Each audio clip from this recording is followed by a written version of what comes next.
Hey guys, tonight we're diving into one of history's most jaw-dropping customs that'll make your modern sensibilities do a complete backflip. Picture this.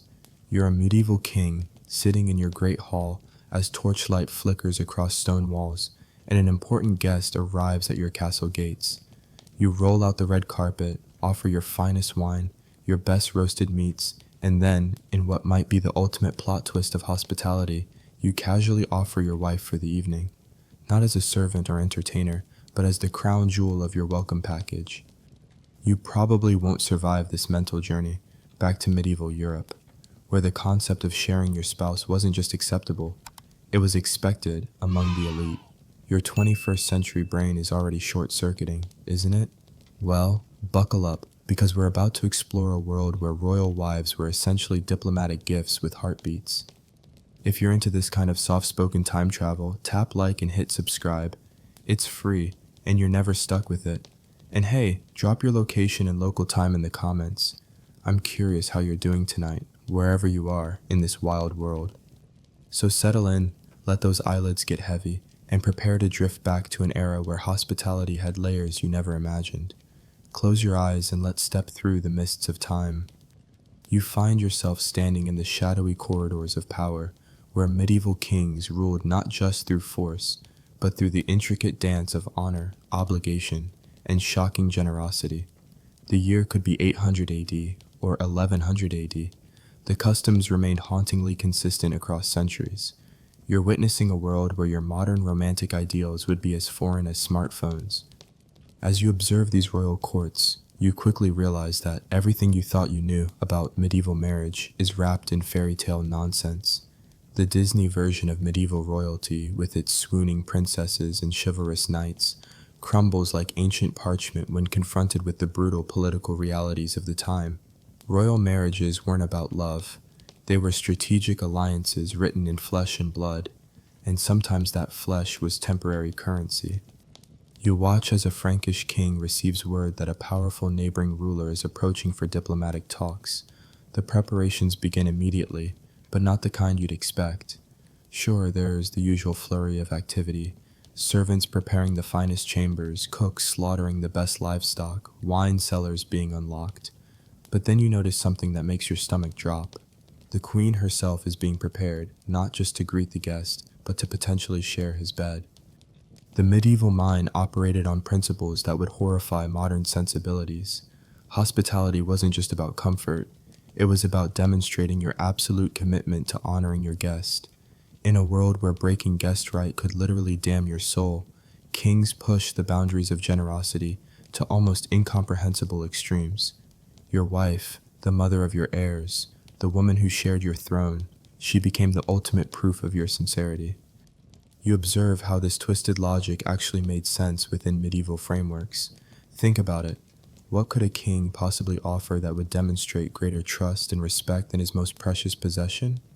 Gold could be melted down and spent, Rami's lands could be conquered and redistributed. But your wife? She was irreplaceable, which made her the perfect diplomatic tool. The Germanic tribes, from which many medieval kingdoms descended, had embedded these practices so deeply in their culture that refusing such hospitality was considered a mortal insult.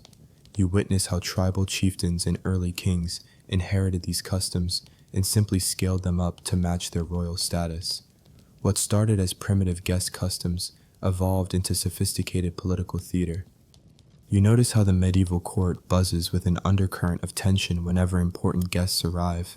Everyone understands the implications, but nobody speaks them aloud. The ladies-in-waiting exchange knowing glances. The court advisors maintain carefully neutral expressions. The queen herself moves through these preparations with the resigned dignity of someone playing a role she never auditioned for but cannot refuse. Historians still argue whether these practices were as widespread as surviving records suggest, or if they've been exaggerated by chroniclers who delighted in shocking their readers. But the documentation is extensive enough to suggest that wife-sharing among medieval royalty wasn't some rare aberration. It was a recognized, if uncomfortable, aspect of diplomatic protocol. You find yourself wondering about the psychological toll on everyone involved. How did these queens process being treated as royal lending libraries? How did kings reconcile their personal feelings with political necessities?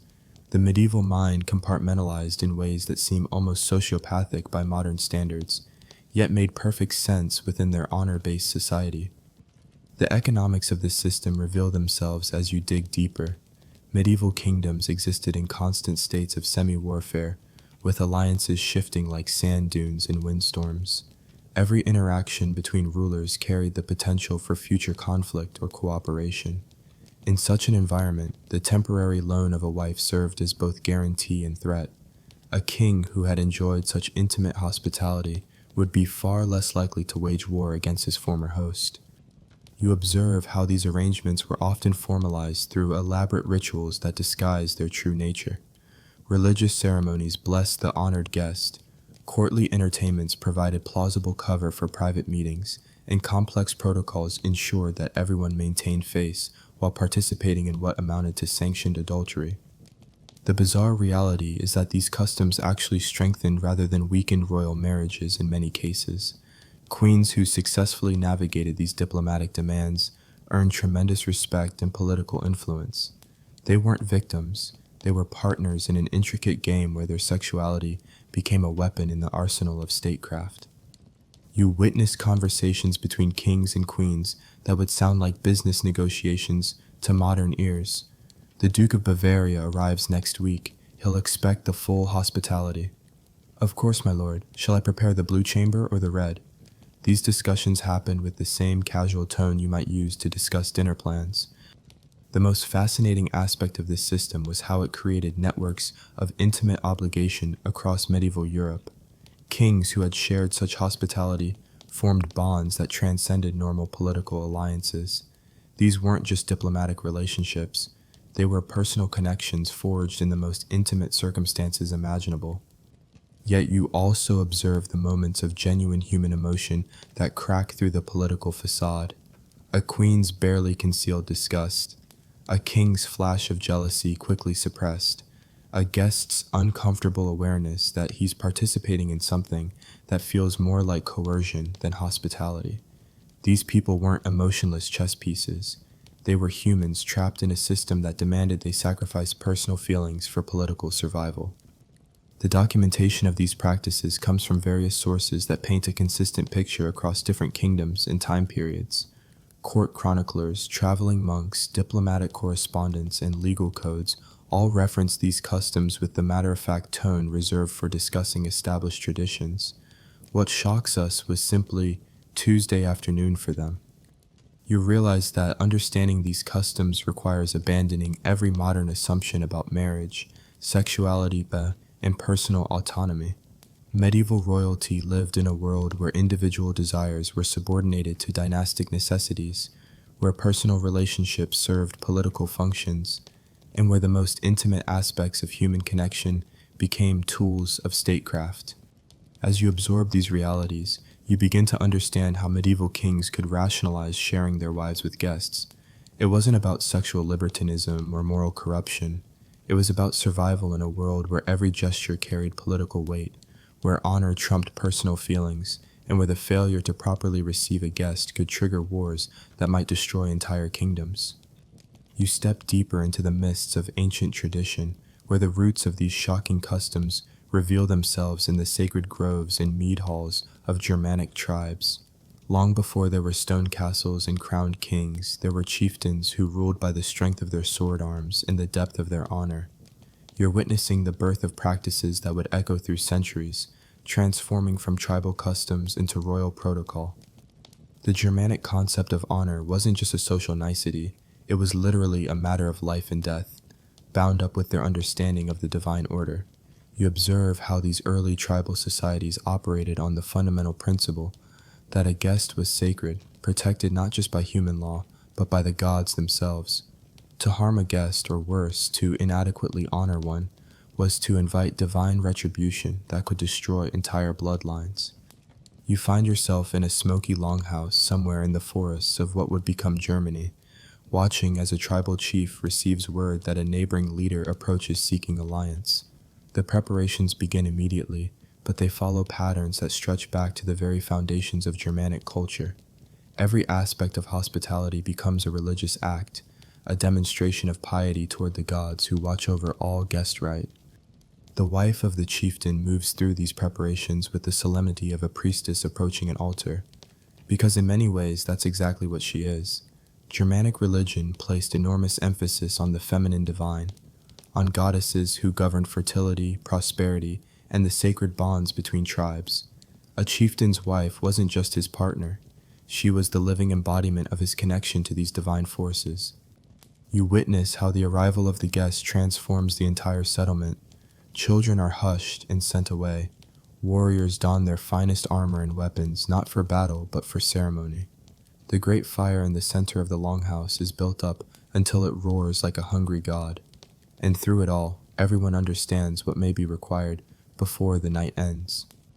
The Germanic mind didn't separate the physical from the spiritual, the way modern thinking does.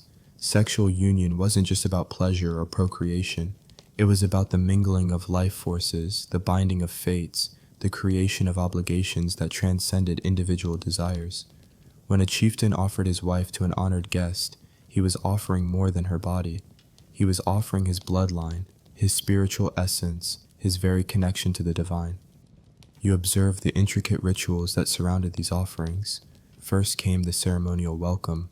With horn calls that echoed across the settlement, the guest would be bathed and dressed in fine garments, his weapons blessed by the settlement's wise woman. Sacred mead would be shared, binding host and guest in temporary kinship. Only then, as the night deepened and the fire burned low, would the ultimate hospitality be offered. Historians still argue whether these practices originated from religious obligation or political necessity, but the evidence suggests they grew from both roots until they became inseparable. The Tacitus accounts, written by Roman observers who were both fascinated and horrified by Germanic customs, describe ceremonies where wives were essentially loaned to cement alliances between tribes. What the Romans saw as barbaric sexual license, the Germanic peoples understood as sacred duty. You notice how these early practices differed from their later royal incarnations in one crucial way. They retained their explicitly religious character. The tribal chieftain wasn't just being generous with his possessions, he was serving as a conduit for divine will. His wife became a vessel for the gods' blessing upon the guest, and by extension, upon any alliance they might forge. The psychological framework that made these customs possible reveals itself as you observe the daily life of these settlements. Individual identity was subordinated to tribal identity in ways that modern minds struggle to comprehend. A person's worth wasn't measured by personal happiness or individual achievement, but by their contribution to the tribe's honor and survival. In such a system, a wife's temporary service to a guest became not a violation of her dignity, but an elevation of it. You watch as the chieftain's wife prepares herself for the possibility of intimate service to the arriving guest. Her demeanor isn't one of resignation or shame, but of solemn purpose. She understands her role in maintaining the divine order that keeps her people safe and prosperous. This isn't about her desires or preferences, it's about her duty to powers far greater than individual will. The guest himself approaches these customs with equal gravity. Germanic culture taught that accepting such hospitality created obligations that could never be fully repaid. A man who had been offered another's wife was bound by honor to defend that man's interests for the rest of his life. The intimacy wasn't just physical, it was spiritual, creating bonds that transcended normal political alliances. You observe how the actual ceremonies played out, surrounded by rituals that emphasized their sacred nature. Prayers would be offered to Frigg, the goddess of marriage and fertility, asking for her blessing on what was about to occur. Sacred herbs would be burned to purify the space. The community's wise woman might speak prophecies about the alliance being forged. Every detail reinforced the understanding that this wasn't casual adultery, it was religious observance. The morning after such ceremonies brought their own rituals. The guest would offer gifts not just to his host, but to the wife who had honored him. These weren't payments, they were acknowledgments of the sacred service she had performed. Often these gifts were pieces of jewelry or weapons that would be passed down through generations, becoming family heirlooms that carried the memory of ancient alliances. The contrast between these primitive Germanic customs and their later medieval royal versions becomes stark as you observe both. The tribal practices retain their religious authenticity, their connection to genuine spiritual belief. By the time these customs reached medieval courts, much of the sacred character had been stripped away, leaving only the political utility. What had been divine service became mere diplomatic tool. You notice how the Germanic languages themselves preserved evidence of these practices. Words for guest and God shared common roots, reinforcing the sacred nature of hospitality. Terms for honor and sexual service intertwined in ways that revealed the deep cultural connections between physical intimacy and spiritual obligation. The very vocabulary of these peoples encoded the assumptions that made wife sharing not just acceptable but necessary. The transformation of these customs as Germanic tribes evolved into medieval kingdoms provides a fascinating study in cultural adaptation. As these peoples converted to Christianity and adopted more sophisticated political structures, the practices persisted but their justifications shifted. What had been religious duty became political necessity. What had been divine service became diplomatic protocol. You witness how different Germanic tribes developed variations on these core practices. The Goths emphasized the warrior aspects, treating the shared wife as a symbol of martial alliance. The Lombards focused on the fertility implications, viewing such unions as ways to ensure the prosperity of both tribes. The Saxons developed elaborate gift exchange systems that accompanied these intimate offerings. Each variation reflected the specific values and needs of its culture. The role of Germanic wise women in these ceremonies deserves special attention. These female spiritual leaders often served as matchmakers and ritual supervisors, ensuring that the sacred aspects of wife sharing were properly observed. They would determine which wives were suitable for such service, when the ceremonies should occur, and what gifts would properly honor the participants. Their involvement legitimized practices that might otherwise have been seen as mere sexual license. The documentation of these early customs comes primarily from Roman and later Christian sources, both of which had their own biases and agendas. Roman writers often exaggerated the sexual aspects while downplaying the religious significance. Christian chroniclers emphasized the pagan nature of these practices while missing their deeper cultural meanings. Yet, enough consistent details emerge from these biased sources to paint a clear picture of widespread, deeply rooted customs. You realize that understanding these Germanic origins is crucial to comprehending how medieval kings could justify sharing their weeds with guests. They weren't inventing new practices, they were adapting ancient ones to new circumstances. The religious justifications might have faded, but the cultural logic remained. The ultimate demonstration of honor toward a guest was to offer what was most precious, and nothing was more precious than the royal consort. As these tribal customs evolved into royal protocols, they carried with them the weight of ancestral tradition. Medieval kings who engaged in wife sharing weren't just making political calculations, they were fulfilling obligations that stretched back to the very foundations of their culture, to the smoky longhouses and sacred groves where their ancestors had first learned that honor demanded the ultimate sacrifice. You drift forward through time, leaving the smoky Germanic longhouses behind as you enter the sophisticated courts of Burgundy, where ancient customs became written law. Here, in the rolling hills of what would become eastern France and western Switzerland, you discover something that would make even those Germanic chieftains pause in amazement: a legal code that literally mandated wife sharing as the highest form of royal courtesy. The Burgundians weren't content to leave these practices to tradition and tribal memory. No, these methodical people did what they did best. They wrote it all down, codifying intimate hospitality into actual law books that survive to this day. You're looking at the Lex Burgundianum, one of the most comprehensive early medieval legal codes, and buried within its provisions about property rights and criminal justice are clauses that would make modern lawyers choke on their coffee. You find yourself in the court of King Gundobad around 500 AD, watching as scribes carefully inscribe laws that treat royal wives like particularly valuable pieces of diplomatic equipment. The Burgundian mind, influenced by both Germanic tradition and Roman legal precision, created a hybrid system that was somehow both more sophisticated and more shocking than anything that came before. Remember those Germanic chieftains who offered their wives as sacred duty? The Burgundians took that concept and gave it legal teeth.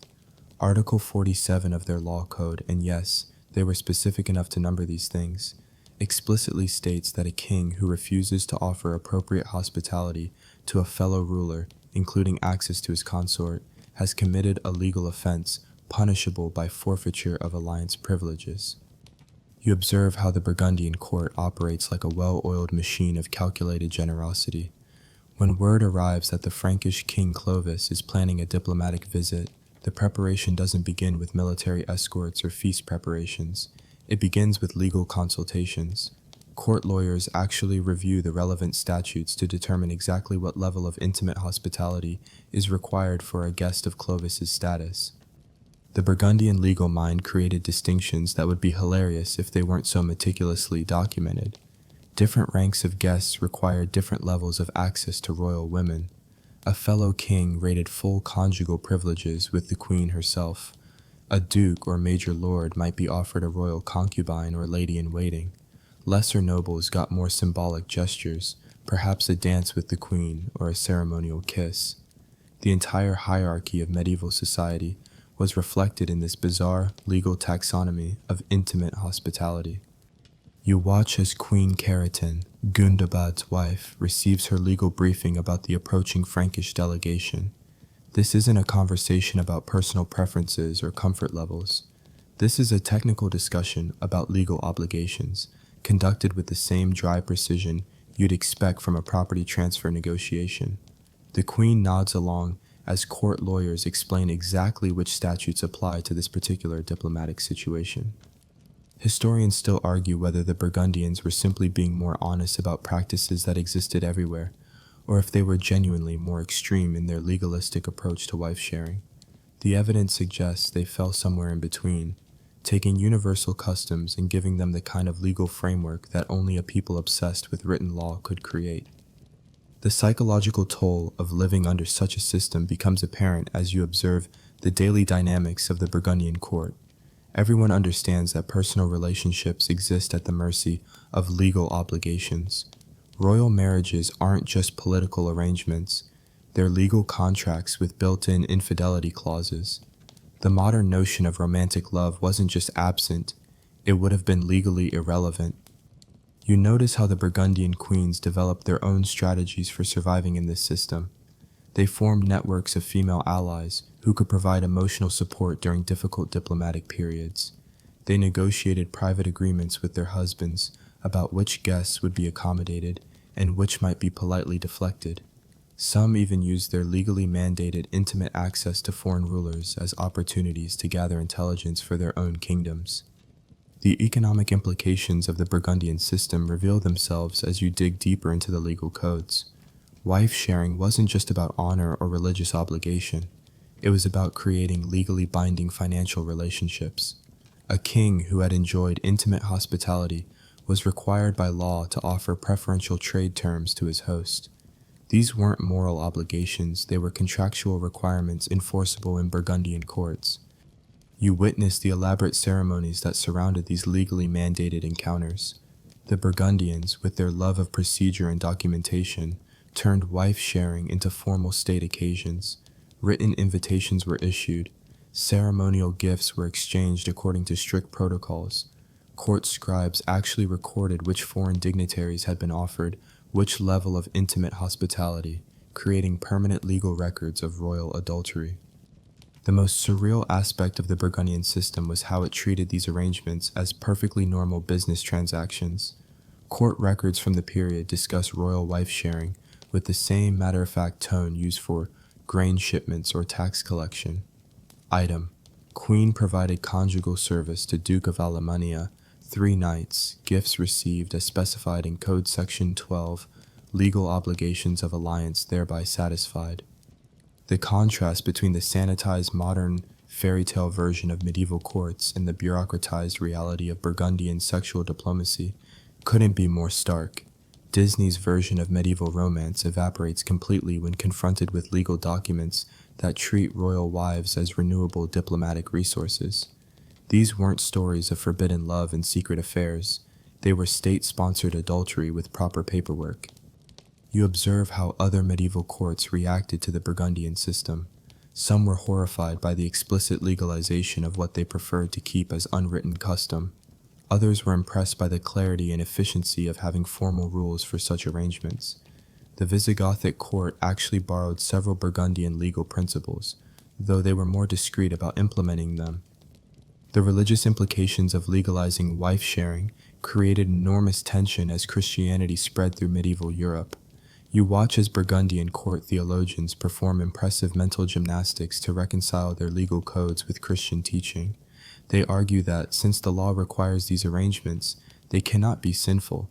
They claim that royal wives performing such duties are serving God by maintaining peace between Christian kingdoms. The theological contortions are almost as fascinating as the legal ones. The Burgundian queens themselves seem to have developed a remarkably pragmatic approach to their situation. Queen Caratane's surviving letters reveal a woman who viewed her legally mandated sexual service as just another aspect of her royal duties, no different from attending state ceremonies or managing court finances. Her tone when discussing these matters is businesslike rather than emotional, suggesting that the legal framework actually helped normalize what might otherwise have been personally devastating. You notice how the Burgundian system influenced the development of medieval marriage law more broadly. Their legal principle that royal marriages were state contracts rather than personal relationships spread throughout Europe, even among courts that didn't explicitly adopt their wife-sharing provisions. The idea that individual desires were subordinate to political necessities became embedded in medieval legal thinking. The documentation of Burgundian practices is particularly rich because of their obsession with legal records. Unlike other medieval courts that preferred to keep such arrangements unofficial, the Burgundians created paper trails that survived centuries. Court ledgers, diplomatic correspondence, and legal commentaries all reference wife-sharing with the casual frequency of routine administrative matters. The training programs for Burgundian royal women provide fascinating insights into how the system actually functioned. Young noble girls destined for royal marriage received explicit instruction in diplomatic protocol, including the intimate aspects of state hospitality. They learned not just how to manage these encounters, but how to use them for political advantage. These weren't victims being prepared for exploitation. They were political operatives being trained in the use of sexuality as statecraft. You realize that the Burgundian legal approach to wife-sharing represents a unique moment in medieval history when ancient customs met sophisticated jurisprudence. The result was a system that was simultaneously more honest and more disturbing than the informal arrangements practiced elsewhere. By writing it all down, the Burgundians created a permanent record of practices that other courts preferred to shroud in plausible deniability.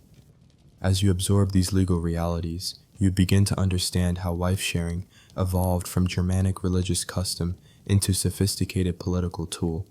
The Burgundians didn't invent these practices, they systematized them, creating legal frameworks that would influence royal courts for centuries to come.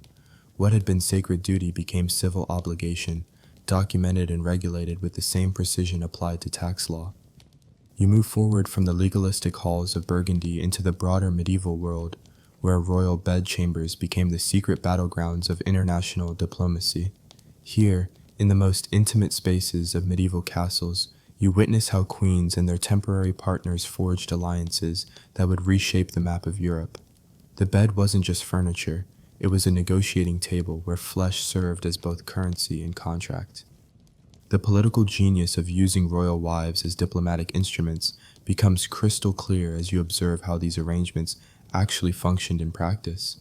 Unlike the Germanic religious obligations or Burgundian legal requirements, this evolved system was pure realpolitik, cold, calculated, and devastatingly effective. You're watching medieval rulers who understood that nothing sealed an alliance quite like shared intimacy, and nothing created leverage quite like sexual secrets. You find yourself in the court of Hugh Capet around 990 AD, observing preparations for a crucial diplomatic summit with the Holy Roman Emperor Otto III.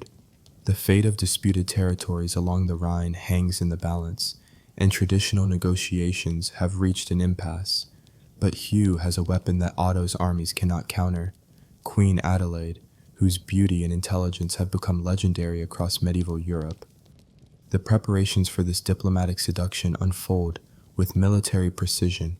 You watch as court advisors brief Adelaide not just on Otto's political positions, but on his personal preferences, his fears, his weaknesses. This isn't random sexual hospitality, it's targeted psychological warfare disguised as courtesy. Adelaide will spend intimate hours with Otto, and during those vulnerable moments, she'll plant seeds of ideas that will bloom into political concessions. You observe how these political bedchambers operated according to unspoken but universally understood rules. The encounters were always framed as gifts of hospitality rather than negotiations. No explicit bargains were discussed during the intimate moments. That would have been crass. Instead, the foreign ruler would find himself naturally inclined to view his temporary lover's husband more favorably, to seek ways to please a man who had shown such extraordinary generosity. The psychology behind these arrangements reveals layers of manipulation that would impress modern political operatives. You witness how shared intimacy created artificial bonds of affection and obligation. A king who had spent passionate hours with another man's wife found himself emotionally invested in maintaining good relationships with her husband. The physical pleasure became psychological leverage, binding foreign rulers to policies they might otherwise have rejected. Remember those Burgundian legal codes that mandated wife sharing? The French courts took that concept and weaponized it, turning legal obligation into strategic advantage. Queen Adelaide doesn't just service Otto because custom demands it.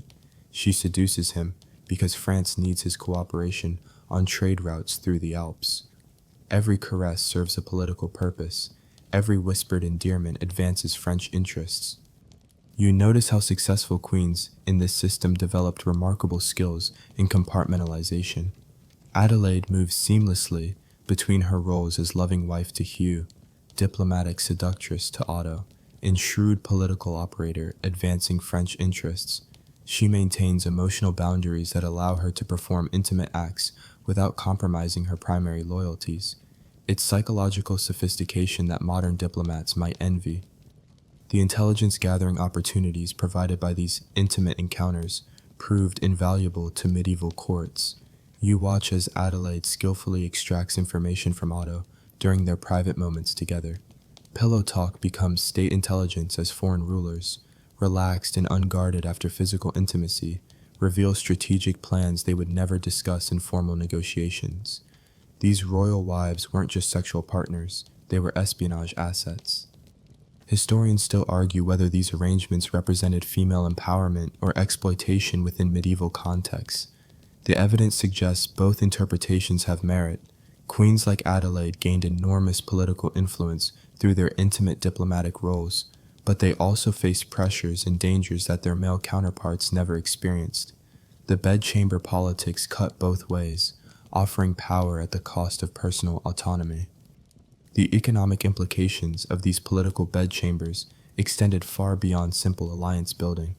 You observe how successful intimate diplomacy translated into concrete financial benefits, favorable trade agreements, reduced tariffs, military support that saved kingdoms the cost of maintaining larger armies. A queen's temporary sexual service could generate wealth that lasted for generations. You witness the elaborate security arrangements that surrounded these diplomatic encounters. Despite their intimate nature, these meetings required careful orchestration to maintain plausible deniability for all parties. Secret passages were constructed between guest quarters and royal chambers. Trusted servants were stationed to ensure privacy while providing witnesses if agreements were later disputed. Even adultery required bureaucratic support. The training regimens for queens destined for such diplomatic roles reveal the sophistication of medieval political thinking. Young noble women received instruction not just in languages and court etiquette, but in psychology, seduction techniques, and information extraction methods. They learned to read micro-expressions, to plant suggestions subtly, to make foreign rulers feel simultaneously powerful and indebted. These weren't naive medieval maidens.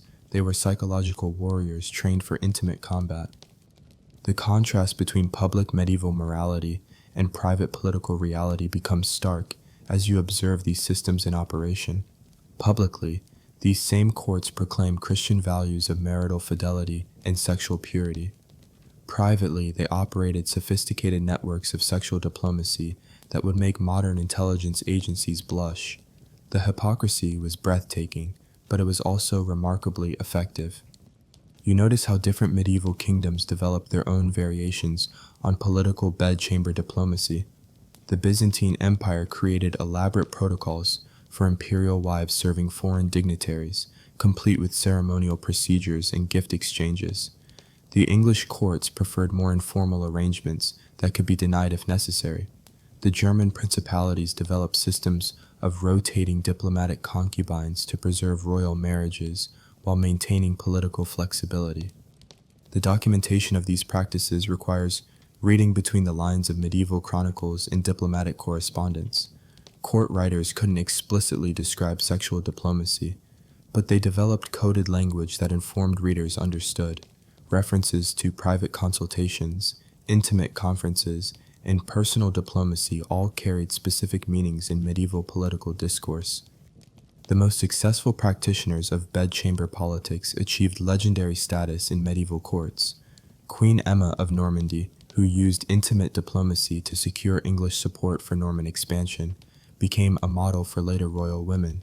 Her techniques were studied and copied across Europe, creating informal schools of sexual statecraft that influenced international relations for centuries. You observe how these arrangements affected the personal relationships between medieval rulers. Kings who shared wives often developed complex emotional bonds that transcended normal political alliances. They weren't just treaty partners, they were intimate confidants who had shared the most private aspects of their lives. These personal connections created diplomatic channels that survived political upheavals that would have severed normal alliances. The religious and moral justifications for political bedchamber diplomacy evolved as medieval Christianity matured. Court theologians argued that queens performing such duties were serving God by preventing wars between Christian kingdoms. They developed theological frameworks that distinguished between sinful adultery and righteous political service. The mental gymnastics were impressive, but they provided necessary cover for practices that everyone knew were essential to political survival. The technological aspects of medieval bedchamber politics deserve attention. You notice how castle architecture evolved to accommodate these diplomatic necessities. Private chambers were connected by hidden passages. Sound dampening techniques were developed to ensure conversations remained confidential. Even furniture was designed with diplomatic encounters in mind. Beds became literally the theaters where international relations played out. The psychological toll on medieval queens engaged in this political service reveals itself in surviving personal correspondence. These women developed strategies for emotional protection, creating mental compartments that allowed them to function effectively while preserving their core identities. Some found genuine pleasure in the power their intimate roles provided. Others viewed it as a necessary burden of royal responsibility. All understood that their personal feelings were secondary to political necessities.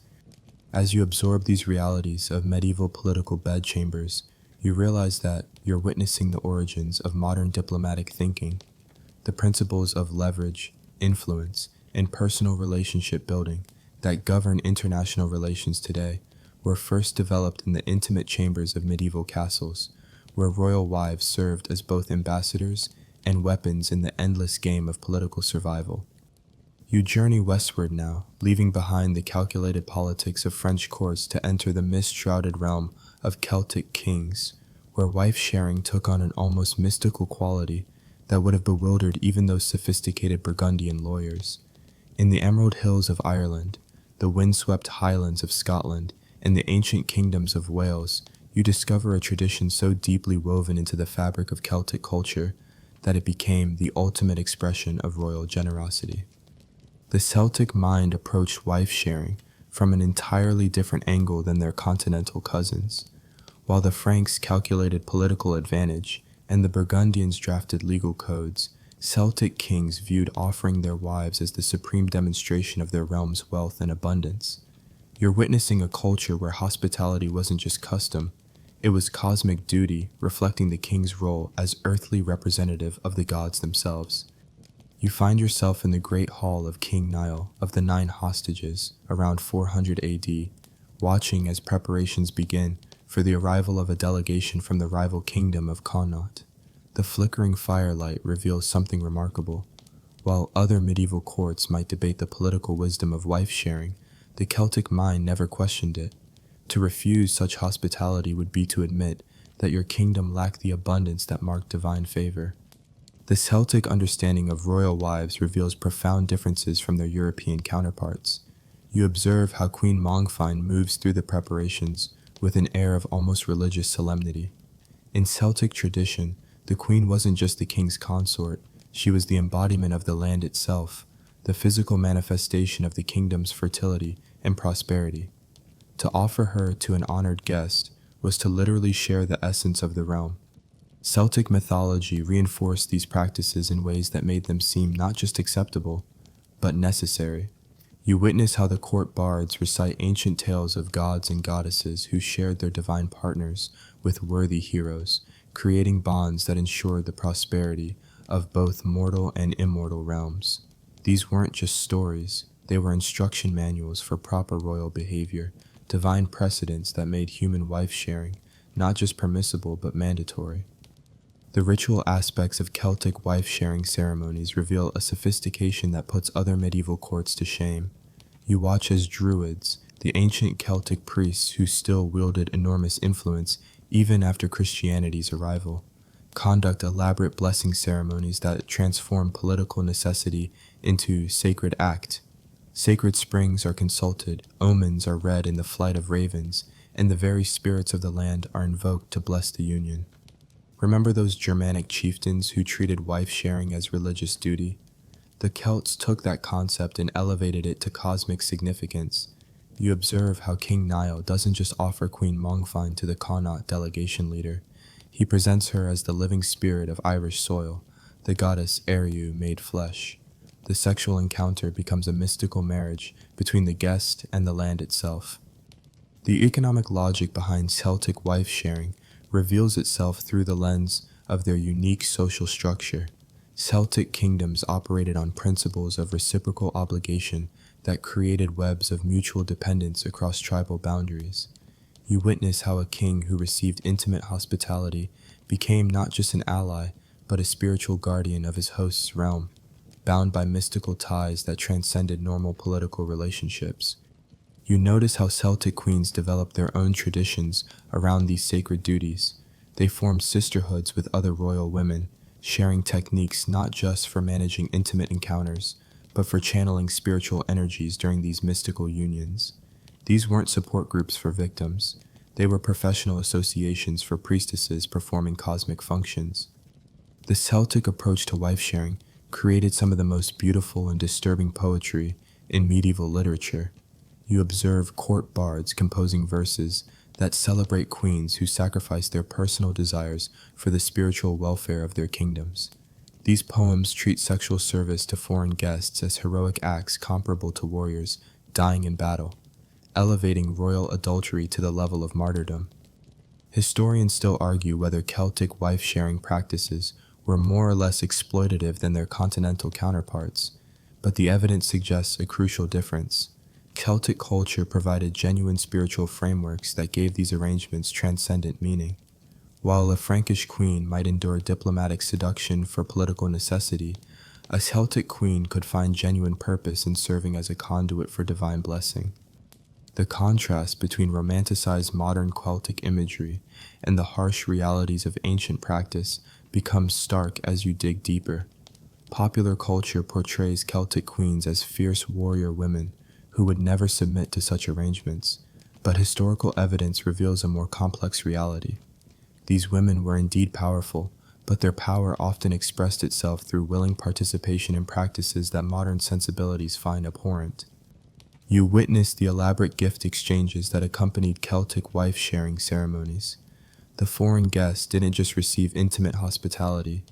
He participated in complex rituals of reciprocal generosity that could last for days. Sacred weapons were exchanged, Genealogies were recited to establish mythical kinship, and binding oaths were sworn that created obligations lasting for generations. The training of Celtic princesses for potential wife-sharing duties reveals the sophisticated spiritual preparation these arrangements required. Young noble women learned not just sexual techniques but meditation practices, energy channeling methods, and mystical visualization exercises.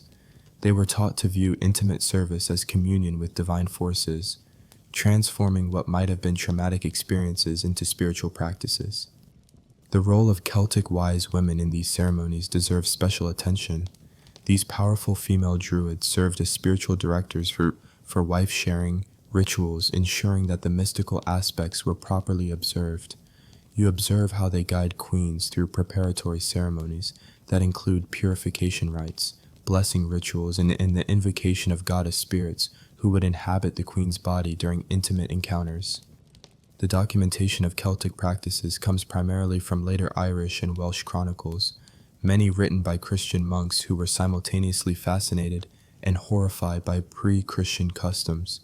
Their accounts reveal practices that combine sophisticated spiritual concepts with what modern minds would consider primitive sexual arrangements. The tension between Christian disapproval and cultural authenticity creates some of the most vivid descriptions of wife-sharing ceremonies in medieval literature. You notice how Celtic wife-sharing influenced the development of Arthurian romance literature. The mysterious otherworldly queens who appear in these stories, offering themselves to worthy knights before vanishing back to fairyland, clearly derive from memories of Celtic royal women performing ritual hospitality duties. What were once real religious practices became mythological metaphors for spiritual transformation. The seasonal aspects of Celtic wife-sharing ceremonies reveal deep connections to agricultural cycles and nature worship. You observe how certain arrangements were timed to coincide with planting seasons, harvest festivals, and solstice celebrations. The sexual unions weren't just diplomatic tools, they were fertility rituals designed to ensure the prosperity of both kingdoms through magical sympathetic connections. The psychological coping mechanisms developed by Celtic queens reveal remarkable spiritual sophistication. These women learned to dissociate from their physical bodies during intimate encounters, allowing their spirits to commune with goddess forces while their flesh served political purposes.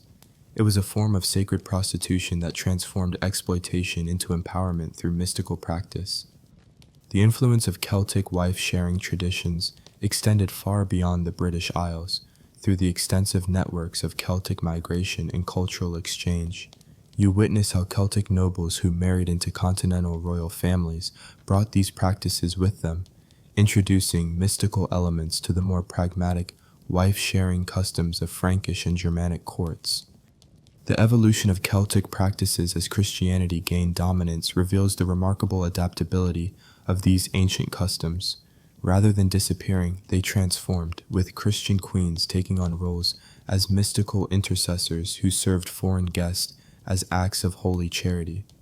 The goddess became the Virgin Mary, but the essential functions remained unchanged. As you absorb these Celtic realities, you realize that you're witnessing perhaps the most sophisticated spiritual framework ever developed for what other cultures treated as purely political necessity. The Celts didn't just justify wife-sharing, they sanctified it, creating religious practices that gave transcendent meaning to arrangements that might otherwise have been merely exploitative. In their hands, the royal bed became an altar where mortal and divine realms intersected. You drift eastward from the mystical Celtic realms into the pragmatic world of Frankish courts, where wife-sharing evolved into something approaching an art form.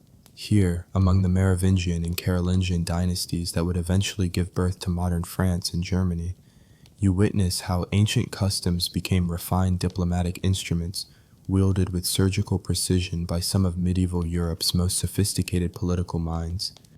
The Frankish approach to borrowed queens represented a perfect fusion of Germanic tradition, Roman administrative efficiency, and hard-earned political wisdom. You find yourself in the court of Charlemagne around 800 AD, observing how the man who would become Holy Roman Emperor had transformed wife-sharing from crude tribal custom into elegant statecraft that would influence European diplomacy for centuries. You watch as preparations begin for a crucial summit with the Byzantine Emperor Nicephorus, whose cooperation Charlemagne desperately needs for his Italian campaigns. The stakes couldn't be higher.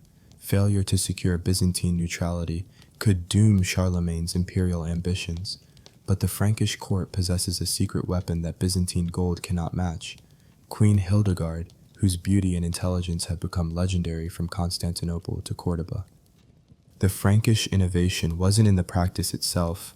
Remember those Celtic queens serving as divine vessels and those Burgundian legal obligations, but in the systematic professionalization of royal wife-sharing. You observe how Charlemagne's court operates like a modern intelligence agency, with dedicated advisors who specialize in what they euphemistically call intimate diplomacy. These aren't amateurs fumbling through ancient customs. They're professionals who have elevated sexual statecraft to unprecedented levels of sophistication. You notice how Queen Hildegard approaches her assignment with the cool professionalism of a seasoned diplomat. The Frankish court has developed training programs that would impress modern intelligence operatives, teaching royal women not just seduction techniques, but psychological manipulation, information extraction, and even basic cryptography for passing messages during intimate encounters. Hildegard isn't just offering herself to Nicephorus. She's conducting a complex intelligence operation disguised as hospitality. The Merovingian period had established the foundational principles, but it was under the Carolingians that Frankish wife-sharing reached its zenith. You witness how Charlemagne himself had learned these techniques from his predecessors, studying how earlier Frankish kings had used borrowed queens to outmaneuver the Lombards, neutralize Saxon threats, and even manipulate papal politics. What had been improvised responses became standardized procedures. Historians still argue whether the Frankish systematization of wife-sharing represented cultural advancement or moral decline, but the political results speak for themselves. You observe how kingdoms that adopted Frankish methods gained decisive advantages over those that relied on traditional warfare and economic pressure. In an era where military campaigns could bankrupt kingdoms, sexual diplomacy offered remarkably cost-effective alternatives. The administrative infrastructure supporting Frankish wife-sharing reveals the remarkable bureaucratic sophistication of Charlemagne's court. You watch as specialized scribes maintain detailed records of which foreign rulers have received which levels of intimate hospitality, cross-reference with resulting political concessions and ongoing obligations. Even adultery requires proper documentation in this hyper-organized system. The contrast between the spiritual Celtic approach and the clinical Frankish method becomes stark as you observe both in action. While Celtic queens channeled goddess energies during intimate encounters, Frankish queens conducted psychological assessments, gathering intelligence about foreign rulers' mental states, personal fears, and political vulnerabilities. What had been mystical experience became intelligence-gathering operation. You witnessed the elaborate security protocols that surrounded these Frankish diplomatic encounters. Unlike other courts that relied on discretion and plausible deniability, the Franks developed sophisticated counterintelligence measures to protect their intimate diplomatic operations. Hidden listening devices, primitive but effective, were installed in guest chambers. Trusted agents posed as servants to monitor conversations. Even the bedchambers became theaters of espionage where every whisper might carry strategic significance. The psychological profiling techniques developed by Frankish courts rival modern intelligence methods in their sophistication. You observe how Charlemagne's advisors compile detailed dossiers on foreign rulers, analyzing their sexual preferences, emotional triggers, and psychological weaknesses. Queen Hildegard receives briefings that would make CIA analysts proud, complete with recommendations for specific seduction strategies tailored to Nicephorus's documented personality traits. Remember those Celtic wise women who provided spiritual guidance for intimate encounters?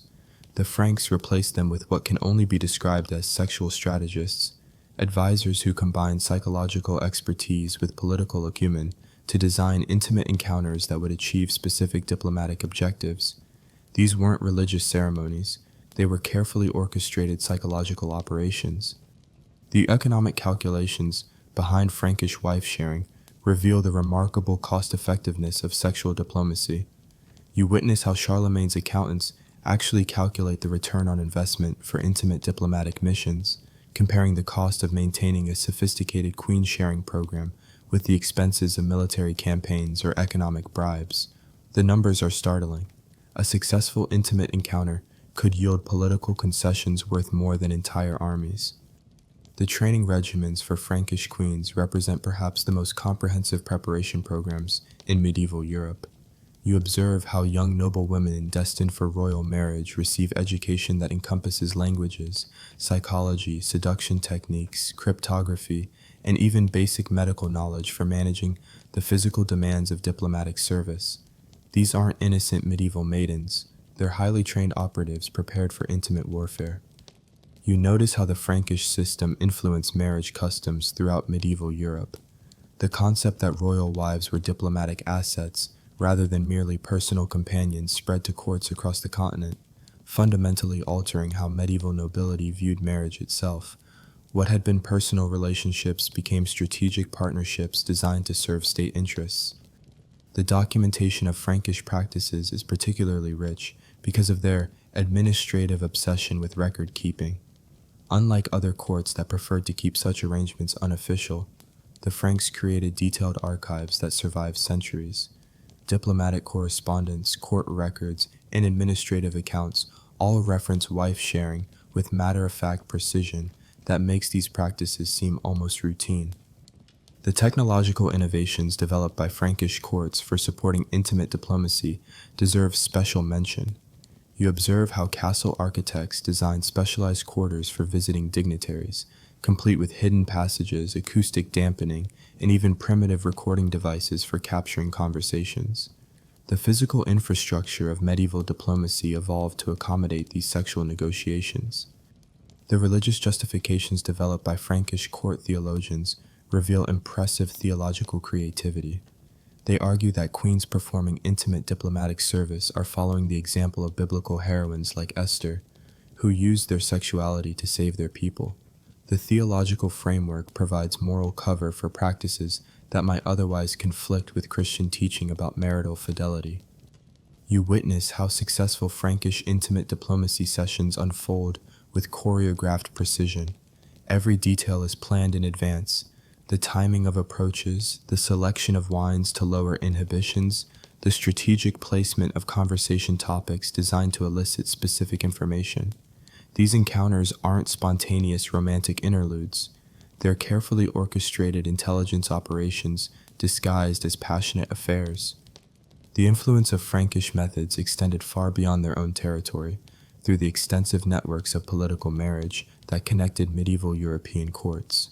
You observe how Frankish princesses who married foreign rulers brought these techniques with them, gradually spreading sophisticated wife-sharing practices throughout the continent. What began as Frankish innovation became European standard practice. The psychological toll on participants in these highly systematized arrangements reveals itself in surviving personal correspondence. Frankish queens developed remarkable emotional compartmentalization skills, learning to separate their personal identities from their professional roles as intimate diplomats. Some found genuine satisfaction in the political power their sexual service provided, while others treated it as simply another aspect of royal duty. As you absorb these Frankish innovations, you realize that you're witnessing the transformation of ancient tribal customs into sophisticated political tools that would influence European diplomacy for centuries. The Franks didn't just practice wife-sharing, they perfected it, creating systems of intimate diplomacy that achieved political objectives with an efficiency that traditional warfare could never match. You sail northward now, leaving behind the calculated sophistication of Frankish courts to enter the windswept realm of Norse kings, where wife-sharing took on the fierce intensity that marked everything these seafaring warriors touched.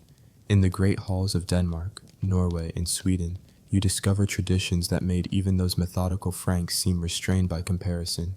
Here, offering your wife to an honored guest wasn't just diplomacy. It was a test of courage that could determine whether you lived or died with honor intact. The Norse mind approached wife-sharing with the same brutal directness they brought to everything else, from raiding monasteries to exploring unknown seas.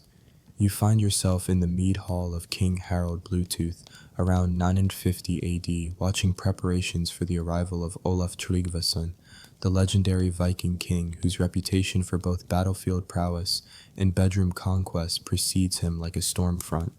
The very air crackles with tension because everyone understands what's at stake. Failure to offer proper hospitality to such a guest would be viewed as cowardice, and cowardice meant death. You observe how Queen Gyda approaches these preparations with the stoic determination of a warrior preparing for battle. The Norse understanding of royal wives differed dramatically from their continental counterparts. These weren't delicate diplomatic flowers like those Frankish queens with their psychological training. Norse queens were expected to be as fierce and uncompromising as their husbands, capable of wielding sexuality as a weapon, with the same deadly efficiency Vikings brought to sword work. The religious framework surrounding Norse wife-sharing reveals connections to their complex mythology that made these practices not just acceptable, but sacred. You witness how the court skald recites tales of Odin himself offering his wife Frigg to worthy heroes, creating divine precedents that transformed human wife-sharing into acts of religious devotion. Remember those Celtic goddess queens serving divine purposes? The Norse took that concept and gave it the sharp edge of steel, making intimate hospitality a test of divine favor. The ritual aspects of Norse wife-sharing ceremonies combine religious solemnity with warrior cultures in ways that would have baffled those sophisticated Burgundian lawyers. You watch as the hall thanes prepare sacred mead blessed by sacrificial blood, while the queen herself undergoes purification rites that include both Christian prayers and older invocations to Freya, the goddess of love and war. The ceremony that follows isn't just diplomatic courtesy. It's a sacred ordeal that tests the spiritual strength of all participants. You notice how the Norse concept of honor created psychological frameworks that actually made wife-sharing easier for participants to bear. In a culture where personal courage was the ultimate virtue, queens who willingly served foreign guests weren't viewed as victims but as heroes demonstrating the same fearless dedication to honor that warriors showed in battle. Queen Gyda's willingness to share Olaf's bed becomes proof of her own worthiness to rule alongside Harold. The economic implications of Norse wife-sharing reveal the practical Viking mindset beneath all the ritual and honor codes. You observe how successful intimate hospitality could secure not just political alliances, but access to crucial trade routes, shared raiding expeditions, and mutual defense agreements that meant the difference between prosperity and starvation during harsh northern winters. A queen's temporary sexual service could generate wealth that kept entire kingdoms fed through lean years. Historians still argue whether Norse wife-sharing was more or less coercive than practices in other medieval courts, but the evidence suggests a crucial difference. Norse culture provided genuine frameworks for female agency within these arrangements. Unlike courts where queens were essentially passive diplomatic tools, Norse women were expected to be active participants who could use their intimate encounters to advance their own political agendas. The training of Norse queens for potential wife-sharing duties reveals the remarkable physical and mental preparation these arrangements required. You witness how young noble women learn not just sexual techniques but combat skills, psychological warfare methods, and even basic sailing knowledge that might prove useful during intimate encounters with foreign Vikings. These weren't fragile courtly ladies, they were warrior queens prepared for intimate combat. The contrast between romanticized modern Viking imagery and the brutal realities of Norse wife-sharing becomes stark as you observe the actual practices. Popular culture portrays Viking women as fierce shield maidens who would never submit to such arrangements, but historical evidence reveals a more complex reality where these same fierce women use sexual service as another form of warfare, wielding their bodies as strategically as their more famous husbands wielded swords. You witness the elaborate gift exchanges that accompanied Norse wife-sharing ceremonies, revealing the sophisticated honor economics that governed Viking society. The foreign guest didn't just receive intimate hospitality, he participated in complex rituals of reciprocal obligation that could include sharing his own finest weapons, offering his ships for joint raids, or even promising his own wife's services when the situation was reversed. These weren't one-sided arrangements, but mutual exchanges between warrior elites. The role of Norse wise women in these ceremonies deserves special attention for its unique blend of Christian and pagan elements. You observe how these powerful female figures, part priestess, part political advisor, guide queens through preparatory rituals that invoke both Christ and Odin, creating spiritual frameworks that legitimize practices the church officially condemned. Their involvement transforms what might have been simple adultery into complex religious performance. The documentation of Norse practices comes primarily from the Icelandic sagas, those remarkable literary works that preserve memories of Viking Age customs with stunning detail. These sources reveal wife-sharing ceremonies that combine sophisticated political calculation with raw emotional intensity, creating some of the most vivid descriptions of intimate diplomacy in medieval literature. You notice how Norse wife-sharing influenced the development of medieval concepts of masculine honor throughout Northern Europe. The idea that a real man must be willing to share his most precious possessions, including his wife, to demonstrate his fearlessness spread from Scandinavian courts to influence knightly culture across the continent. What began as Viking custom became European ideal of noble courage. The seasonal aspects of Norse wife-sharing ceremonies reveal deep connections to the harsh realities of Northern European climate.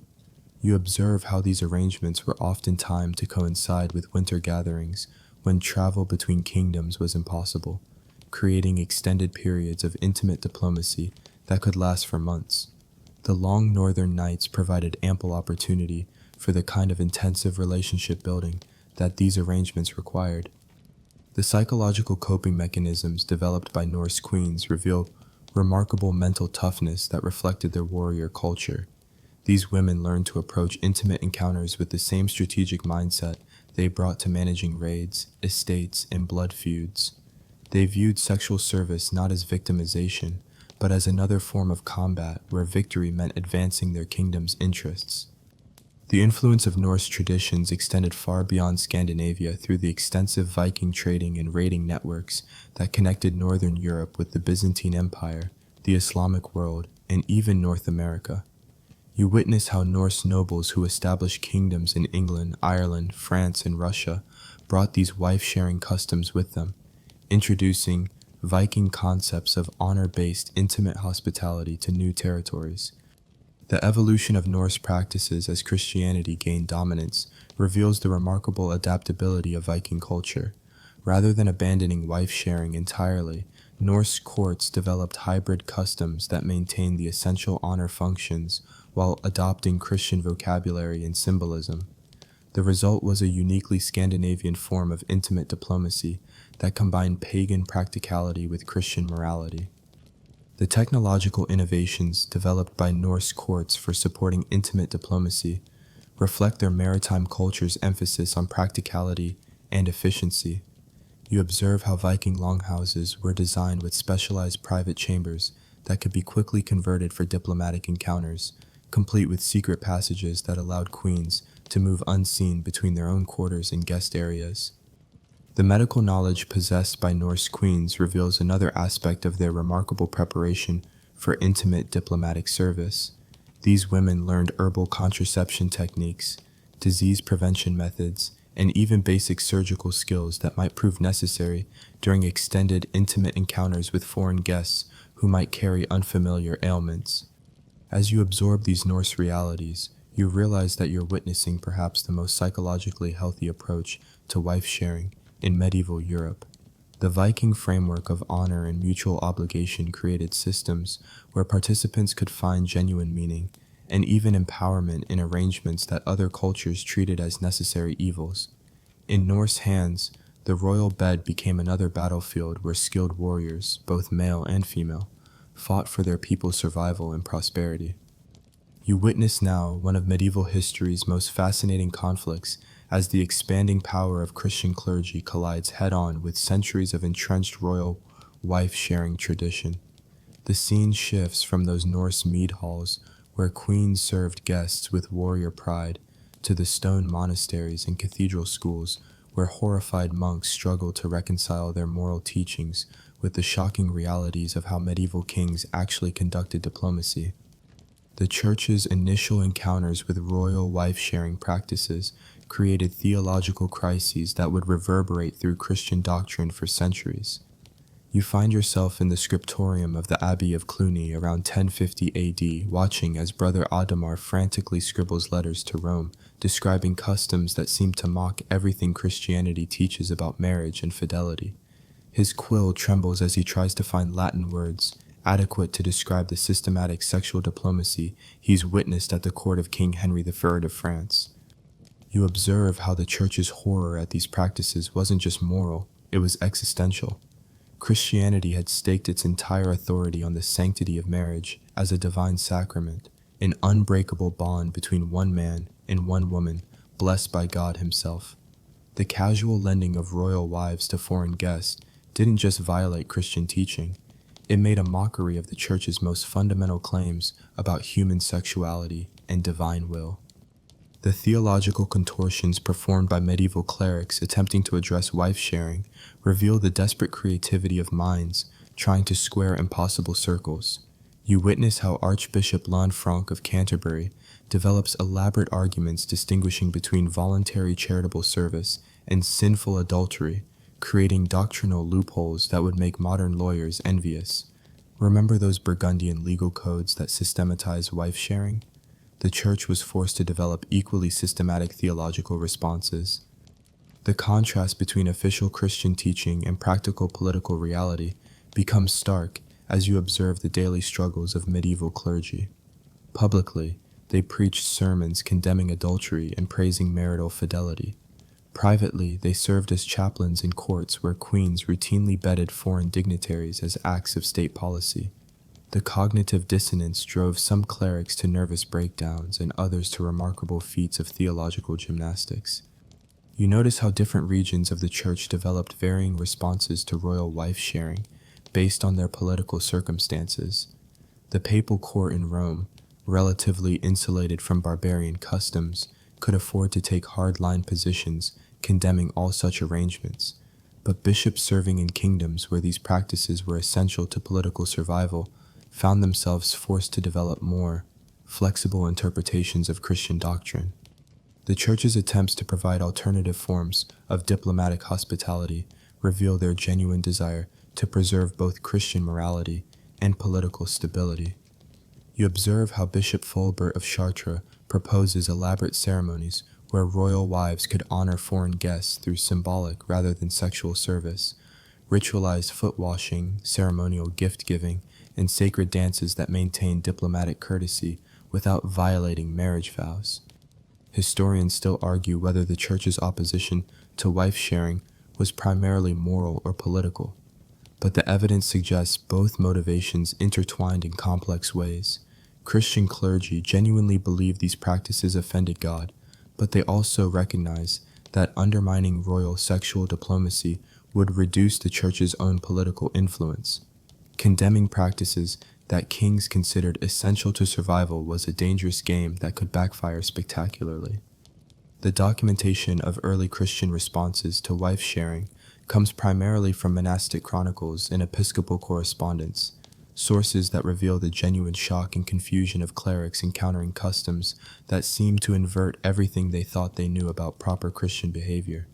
These aren't abstract theological treatises, they're desperate communications from men trying to maintain their faith while serving in courts that operated by entirely different moral codes. You witness how the church's opposition to wife-sharing evolved from simple condemnation to sophisticated counter-strategies designed to provide kings with alternative means of demonstrating honor to foreign guests. Christian theologians developed elaborate theories about spiritual marriage that could satisfy diplomatic obligations without requiring physical intimacy, creating theological frameworks that preserved both political necessity and moral teaching. The role of Reformed monastic movements in opposing wife-sharing deserves special attention for its connection to broader church reform efforts. You observe how the Cluniac reforms, which emphasized clerical celibacy and spiritual purity, created cadres of monks who viewed royal sexual diplomacy as symptomatic of broader corruption that threatened Christianity itself. Their opposition wasn't just moral, it was part of a comprehensive program to purify medieval society. The economic implications of the church's campaign against wife-sharing reveal the material interests underlying moral arguments. You will notice how Christian institutions that accumulated wealth through donations from guilty nobles had strong financial incentives to condemn practices that generated such profitable guilt. The more sinful royal behavior appeared, the more generous royal donations to monasteries became. The psychological toll on individual clerics forced to navigate these contradictions reveals itself in surviving personal writings. You witness how Bishop Gregory of Tours struggles with serving a court where the queen regularly entertains foreign dignitaries while maintaining his role as moral teacher to the same royal family. His letters reveal a man torn between practical necessity and spiritual conviction, searching for theological justifications that would preserve both his faith and his position. The Church's gradual development of confession and penance systems owes much to the challenge of addressing royal wife-sharing. You observe how medieval theologians create elaborate penitential schemes that allow kings and queens to atone for diplomatic sexual service through prayers, donations, and acts of charity. These systems don't prevent the practices, they manage their spiritual consequences, creating theological machinery for processing the guilt generated by political necessity. The influence of canon law development on royal wife-sharing practices reveals the Church's long-term strategy of legal restriction rather than direct confrontation. Rather than demanding immediate cessation of these customs, Church lawyers slowly tightened marriage laws, created new impediments to annulment, and established ecclesiastical courts with jurisdiction over marital disputes. The goal wasn't revolution, but gradual reform through legal pressure. You notice how the Church's missionary activities in newly Christianized territories focused heavily on reforming royal marriage customs. Christian missionaries to Scandinavia, Eastern Europe, and the Celtic lands made elimination of wife-sharing a central component of their conversion efforts, recognizing that these practices represented fundamental challenges to Christian social order. The development of courtly love literature owes much to the Church's campaign against royal wife-sharing. You witness how Christian poets and troubadours create alternative models of noble romance that celebrate spiritual rather than physical relationships, providing cultural frameworks that could satisfy aristocratic desires for romantic drama without requiring actual adultery. The ethereal ladies of medieval romance represent idealized alternatives to the very real queens who serve diplomatic functions. The theological innovations required to address wife-sharing influenced broader Christian thinking about sexuality, marriage, and political authority. You observe how church doctors develop sophisticated theories about the relationship between earthly and spiritual authority, creating doctrinal frameworks that would influence Western political thought for centuries. The challenge of royal sexual diplomacy forced Christianity to articulate more clearly its understanding of proper relationships between temporal and eternal power.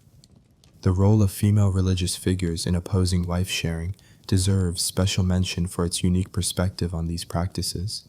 You witness how abbesses like Hildegard of Bingen develop theological arguments against royal sexual diplomacy that focus not on male clerical concerns about institutional authority, but on genuine feminist insights about the exploitation of women in political systems designed by and for men. The Church's eventual success in eliminating royal wife-sharing came not through direct confrontation, but through cultural transformation that made these practices seem increasingly barbaric and unchristian. You observe how sustained clerical education gradually shifted noble attitudes, creating new concepts of civilized behavior that excluded the sexual diplomacy their ancestors had considered essential to proper royal conduct. As you absorb these ecclesiastical struggles, you realize that you're witnessing one of the great cultural transformations in European history, the gradual triumph of Christian sexual morality over ancient customs that had governed royal behavior for centuries.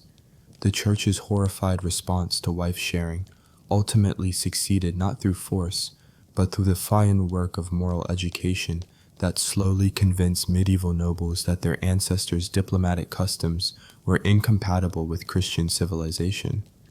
You step now into the darkest chapter of this medieval tale, where the failure to offer proper intimate hospitality could trigger the kind of blood-soaked vengeance that makes Game of Thrones look like a children's bedtime story. The scene shifts from those monastery scriptoriums where horrified clerics penned their protests to the smoking ruins of castles and the corpse-strewn battlefields that resulted when guest rights were refused or inadequately honored. The year is 1087, and you find yourself witnessing the aftermath of what chroniclers would call the Massacre of Montfort, though they carefully omit the sexual diplomacy failure that triggered it. You observe as Count William of Toulouse surveys the burned remains of what had been one of France's most prosperous lordships, destroyed not by external invasion, but by internal rage sparked when Baron Geoffrey of Montfort refused to offer his wife to William during a crucial diplomatic visit. The medieval mind took guest rights with a seriousness that modern people struggle to comprehend. You witness how the refusal of intimate hospitality wasn't just a diplomatic slight, it was a cosmic violation that threatened the very foundations of civilized society. Remember those Norse warriors who viewed wife-sharing as tests of honor? When such tests were failed, the consequences made battlefield death seem merciful by comparison. You observe the intricate chain of events that transformed Geoffrey's refusal into regional catastrophe. The initial insult occurs during what should have been routine negotiations over disputed mill rights along the Garonne River. Count William arrives expecting standard diplomatic courtesies, including access to Geoffrey's famously beautiful wife, Lady Methode. But Geoffrey, recently influenced by reform-minded clergy, refuses the traditional offering, citing Christian morality and marital sanctity. The psychological dynamics of honor violation reveal themselves as you watch William's reaction to this unprecedented refusal. His face cycles through confusion, disbelief, and finally murderous rage as he realizes that Geoffrey isn't just declining to share his wife. He's publicly questioning the legitimacy of customs that William's ancestors had practiced for centuries. The refusal becomes an attack on William's very identity as a legitimate ruler. You witness how news of Geoffrey's refusal spreads through the networks of medieval nobility like wildfire through dry wheat. Other lords begin questioning whether they too might safely refuse intimate hospitality to unwanted guests. The implications terrify rulers who have built their diplomatic careers on the assumption that certain courtesies would always be available. If wife-sharing becomes optional, how can anyone predict or control the behavior of their peers? The escalation from personal insult to regional warfare follows patterns that would have been grimly familiar to medieval observers. William doesn't just declare war on Geoffrey, he declares him an enemy of civilization itself, a man who has violated the sacred customs that separate Christians from pagans. The propaganda war that precedes the actual fighting focuses entirely on Geoffrey's failure to honor proper guest rights, carefully avoiding explicit mention of the sexual specifics.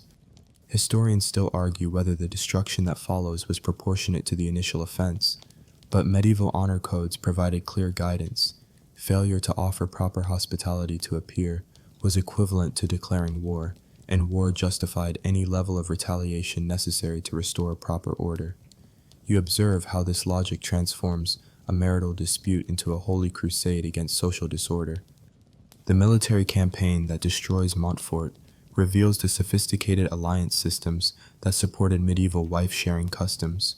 You watch as lords throughout southern France rally to William's banner, not because they care about his personal slight, but because they recognize that Geoffrey's precedent threatens their own diplomatic security. If nobles can refuse intimate hospitality without consequences, the entire system of sexual diplomacy collapses. The siege of Montfort Castle becomes a textbook example of medieval total war, where civilian populations pay the price for their lord's diplomatic failures. You witness how William's forces systematically destroy not just the castle but the surrounding villages, farms, and monasteries, creating devastation that will take generations to repair. The message is clear. Challenging established customs carries consequences that extend far beyond the original offenders. The role of Lady Mathilde in these events deserves special attention for its tragic irony. You observe how the woman whose honor Geoffrey claimed to protect becomes the ultimate victim of his noble gesture. Captured during the castle's fall, She endures not just sexual violence from William's soldiers, but forced service to William himself as symbolic reversal of her husband's refusal. Her protection becomes her doom. The contrast between Geoffrey's Christian motivations and the decidedly unchristian consequences of his actions reveals the moral complexity that made medieval life so psychologically difficult. Geoffrey genuinely believed he was defending his wife's virtue and following Christ's teachings about marital fidelity. Instead, his refusal triggered events that led to her violation, his own death, and the destruction of thousands of innocent lives. You notice how other medieval rulers react to news of Montfort's destruction with a mixture of horror and relief. Horror at the scale of violence, but relief that someone else paid the price for testing whether traditional guest rights could be safely ignored. The lesson spreads quickly through noble circles. Christian morality is a luxury that only those prepared for martyrdom can afford. The documentation of these events comes primarily from monastic chronicles that struggle to explain the destruction without explicitly describing the sexual customs that triggered it. You witness how Brother Wibbert of Nogent crafts careful circumlocutions that inform educated readers while maintaining plausible deniability about the specific nature of Geoffrey's offense. Medieval chroniclers become masters of euphemism when describing intimate diplomatic failures. The legal aftermath of Montfort's destruction reveals how medieval justice systems dealt with conflicts between traditional customs and Christian teaching. You observe how King Philip I of France ultimately rules that William acted within his rights as an insulted guest, but also establishes new protocols for refusing intimate hospitality that provide face-saving alternatives to outright rejection. The goal is preventing future catastrophes while preserving essential diplomatic functions. The psychological trauma experienced by survivors of honor warfare appears in surviving letters and wills from the period. You witness how Lady Ermengarde of Narbonne, who witnessed similar destruction in her own territory, develops elaborate strategies for managing diplomatic hospitality that satisfy traditional expectations while minimizing personal cost. These women become experts in the delicate art of appearing to offer everything while actually providing as little as possible. The influence of Montfort's destruction on the Church's campaign against wife-sharing proves counterproductive to reform efforts. Rather than demonstrating the moral superiority of Christian marriage values, Geoffrey's fate convinces many nobles that challenging established customs is simply too dangerous. You observe how the massacre actually strengthens wife-sharing traditions by making the consequences of refusal terrifyingly clear. The broader pattern of violence triggered by diplomatic hospitality failures reveals itself as you examine other similar incidents across medieval Europe. The destruction of Montfort wasn't unique. It was part of a recurring cycle where attempts to reform intimate diplomatic customs triggered devastating backlash from rulers who viewed such reforms as existential threats to their authority. The economic calculations that made honor warfare economically rational despite its obvious costs become clear as you analyze the aftermath. You observe how William's destruction of Montfort actually generates long-term profits through the seizure of lands, the elimination of a commercial rival, and the deterrent effect that prevents other lords from challenging his diplomatic expectations. Violence pays even when it seems purely destructive. The technological aspects of medieval honor warfare reveal themselves in the sophisticated siege, techniques, and systematic destruction methods employed during these conflicts. You notice how William's forces use specialized equipment designed not just to capture Montfort, but to obliterate it so completely that no trace of Geoffrey's defiance remains. The goal isn't just military victory, but cultural erasure. The religious justifications developed for honor warfare against hospitality refusers reveal remarkable theological creativity. You witness how William's chaplains craft elaborate arguments that Geoffrey's refusal violated not just social customs, but divine law, making the subsequent destruction a holy act of cosmic justice. God himself apparently endorses the preservation of wife-sharing traditions. As you absorb these violent realities, you realize that you're witnessing the iron foundation underlying medieval civilization's most shocking customs. Wife-sharing persisted not just because of tradition or political utility, but because the alternative was literally unthinkable. a world where refusing intimate hospitality meant death, where personal moral convictions carried price tags measured in destroyed lives, and where the cost of virtue could exceed the cost of vice by orders of magnitude. You drift forward through the mists of time now, leaving behind those blood-soaked battlefields where honor demanded death, and entering an era of profound transformation. The 12th and 13th centuries bring winds of change that slowly but inexorably erode the ancient customs you've witnessed, as medieval Europe gradually abandons the wife-sharing traditions that had governed royal diplomacy for over 600 years. The death of these practices doesn't come suddenly, like those violent honor wars that destroyed Montfort. Instead, you observe a slow cultural suffocation as changing religious attitudes, evolving concepts of romantic love, and new forms of political organization conspire to make wife-sharing seem increasingly barbaric and unnecessary. The medieval world is growing up, and some childhood customs must be left behind.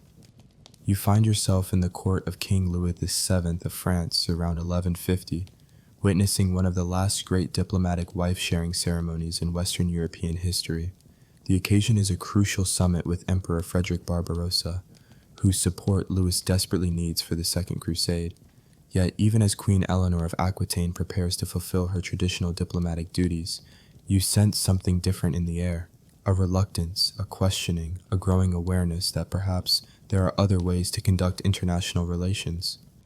The influence of the Crusades on medieval attitudes toward wife-sharing proves paradoxically complex.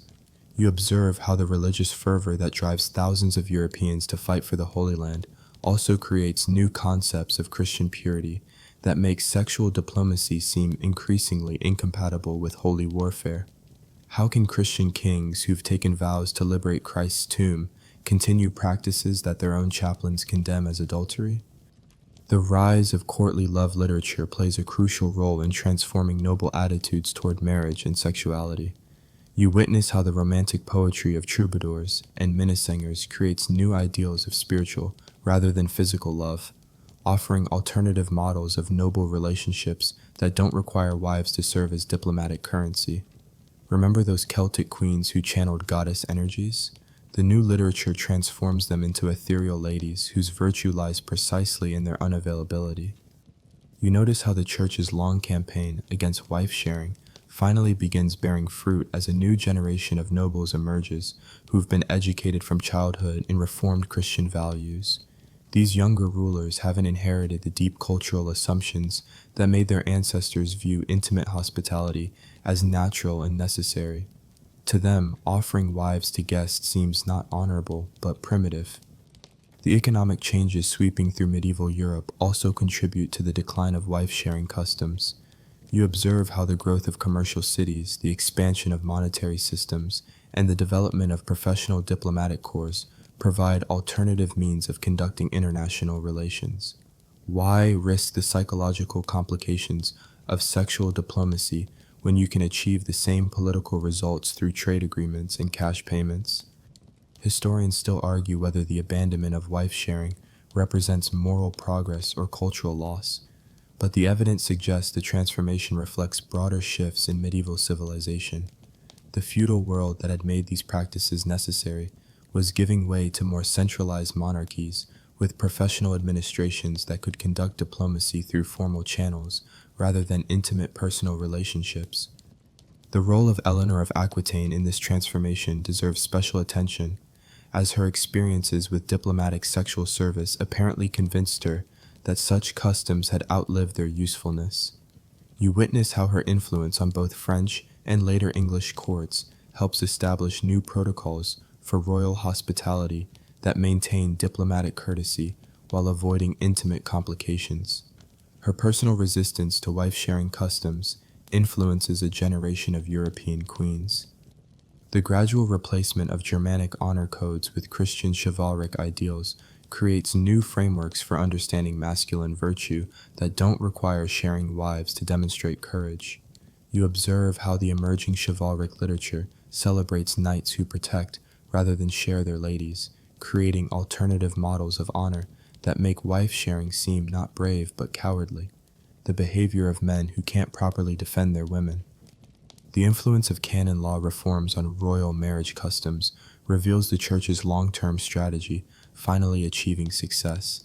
You notice how ecclesiastical courts gradually expand their jurisdiction over marital disputes, making it increasingly difficult for kings to treat their wives as diplomatic property without facing legal challenges. The same legal systems that once accommodated wife sharing now actively obstruct it. The psychological toll of maintaining ancient customs in a changing world becomes apparent as you observe the internal struggles of medieval nobles caught between tradition and transformation. King Henry II of England, whose marriage to Eleanor follows their controversial history, represents rulers who've inherited wife-sharing expectations but lack the cultural confidence to implement them. The old certainties are crumbling, leaving doubt and confusion in their wake. The technological and administrative changes that make medieval kingdoms more efficient also reduce their dependence on the personal relationships that wife-sharing was designed to create.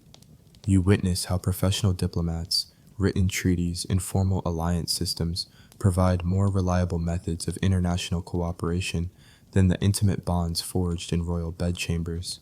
Politics is becoming less personal and more institutional.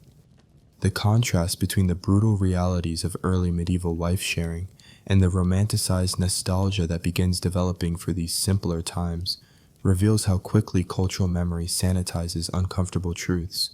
By the 13th century, court poets are already composing verses that celebrate the noble generosity of ancient kings without explicitly mentioning what they were generous with. History becomes mythology, even as living memory fades. You observe how the last practitioners of royal wife-sharing develop increasingly elaborate justifications for maintaining customs that their contemporaries view as outdated. These final attempts to preserve ancient traditions often focus on their diplomatic utility while downplaying their sexual content, creating euphemistic frameworks that fool no one but provide psychological comfort for participants. The influence of university education on medieval noble culture plays a significant role in transforming attitudes toward wife-sharing.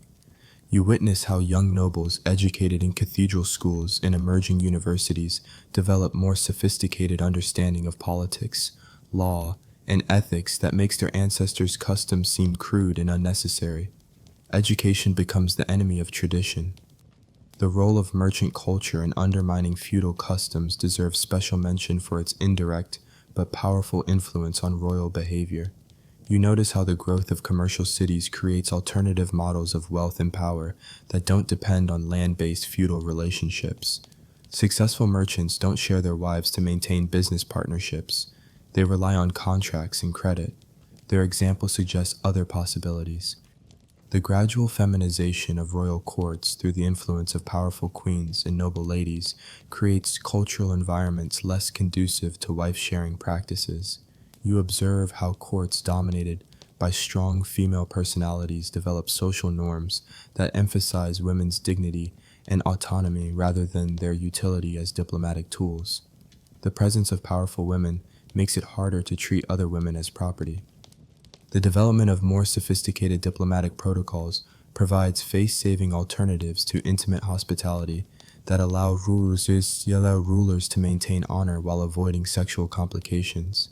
You witness how elaborate gift exchange ceremonies, formal entertainment programs, and symbolic gestures of respect replace the crude directness of wife-sharing with more civilized expressions of diplomatic courtesy. The influence of Islamic and Byzantine diplomatic models on Western European courts introduces alternative approaches to international relations that don't require intimate personal bonds between rulers. You notice how exposure to more sophisticated foreign courts makes traditional Germanic customs seem provincial and embarrassing by comparison. Civilization becomes a competitive advantage. The economic cost-benefit analysis of maintaining wife-sharing customs increasingly favors abandonment as medieval kingdoms develop more efficient methods of achieving political objectives. You observe how rulers discover that professional armies, commercial treaties, and formal alliances provide more reliable security than the personal relationships created through intimate diplomacy. The old ways aren't just morally questionable, they're inefficient. As you witness these gradual transformations, You realize that you're observing one of history's great cultural transitions, the slow death of customs that had seemed eternal and necessary to their practitioners. The ancient ways don't disappear in dramatic moments of rejection, but fade gradually as each generation finds them slightly less essential, slightly more embarrassing, until finally they exist only in the sanitized memories of chroniclers who've forgotten what they really meant. The medieval world is growing beyond the brutal simplicities that once made wife-sharing seem not just acceptable, but necessary, evolving toward more complex forms of civilization that can afford the luxury of treating women as something more than diplomatic currency, and marriage as something more than political contract. And so you drift slowly back through the centuries, leaving behind those transforming medieval courts where ancient customs finally breathed their last, returning to the present moment where you lie safe and warm, far removed from the shocking realities you've witnessed tonight. The flames in those Germanic longhouses have long since turned to ash. The stone halls where Burgundian lawyers crafted their intimate legal codes now crumble in forgotten ruins. The very bloodlines of those Celtic kings who offered their wives as divine gifts have scattered like leaves on autumn winds. You've journeyed through 600 years of European history tonight, witnessing customs that would make your modern sensibilities reel with disbelief, yet understanding somehow how these practices made perfect sense to the people who lived them. Those weren't monsters you observed sharing their wives with honored guests. They were human beings trapped in systems of honor and survival that demanded sacrifices you can barely imagine. The medieval world you've explored was harsher than any fairy tale admits, more complex than any simple moral judgment can capture. Kings who genuinely loved their wives still offered them to foreign rulers because political survival demanded it. Queens who despised their temporary lovers still served them with dignity because their people's safety required it. The human heart, it seems, has always been capable of remarkable adaptation when survival is at stake. Let your mind release these heavy medieval realities now, allowing them to settle into the deeper places of memory, where historical knowledge transforms into wisdom. You've learned tonight that human customs can seem both inevitable and impossible, depending on the distance from which you observe them. What seems shocking from the safety of the 21st century made perfect sense to people who lived with death always at their doorstep. Feel yourself sinking deeper into your comfortable bed, grateful for a world where diplomatic relations don't require such intimate sacrifices, where marriage can be about love rather than political necessity, where women possess rights their medieval ancestors couldn't even imagine. The progress isn't perfect, but the distance traveled is remarkable. The mists of time are closing around those ancient courts now, softening their harsh edges, transforming their brutal realities into the stuff of dreams and scholarly footnotes. Those Germanic chieftains and Frankish queens, those Norse warriors and Celtic priestesses, those Burgundian lawyers and horrified monks, they're all sleeping now in graves unmarked by time, their passionate struggles reduced to whispers in the wind. Close your eyes and let the weight of centuries settle gently around you, like a warm blanket woven from the threads of human experience. You've witnessed tonight how civilizations rise and fall, how customs that seem eternal can vanish like morning frost, how human beings adapt and survive and slowly, gradually, sometimes even learn to build better worlds for their children. Sleep now, knowing that you live in times when such choices are no longer necessary, when honor can be preserved without such terrible costs, when love might actually be about love rather than political calculation. Sweet dreams of simpler times, when history was just history and not the brutal reality of daily survival.